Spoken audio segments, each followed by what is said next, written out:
bizim gurur günümüz esasında. Dünyada iddialı hale gelmeye kararlıyız. Türkiye'de ilk defa bu cihaz şimdi bir ameliyatta kullanılacak. Artık buralarda teknoloji de üretiliyor. Gurur duyuyoruz milletimiz için.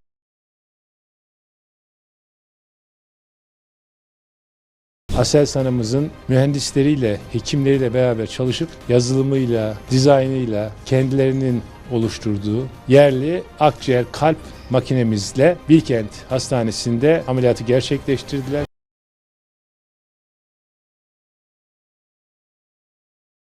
Bir saat süren bir ameliyatı gerçekleştirdik. Kalp akciğer makinesimiz sorunsuz bir hastamızın ameliyatında şifa bulmasında eksiksiz çalıştı. Daha ilk fikir aşamasından itibaren bugünleri tahmin edebiliyorduk çünkü büyük bir enerjimiz vardı. O enerji bugün bir sonuca ulaştı.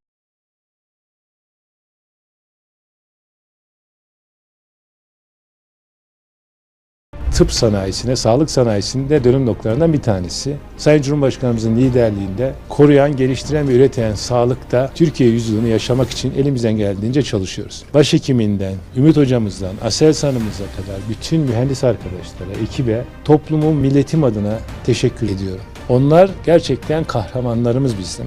Mühendisinden hekimine, sağlık çalışanına kadar. Onlar bir araya geldikleri zaman dünyanın en teknolojik cihazını yerli olarak üretebiliyorlar ve bugün de hastamız da bunu kullanarak hastamıza şifa veriyorlar.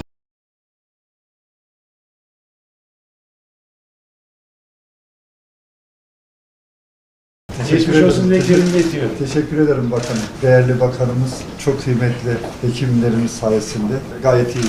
Mühendislerimiz de bu sefer sana katkıda bulunur. Allah razı olsun. Hadi, çok geçmiş olsun.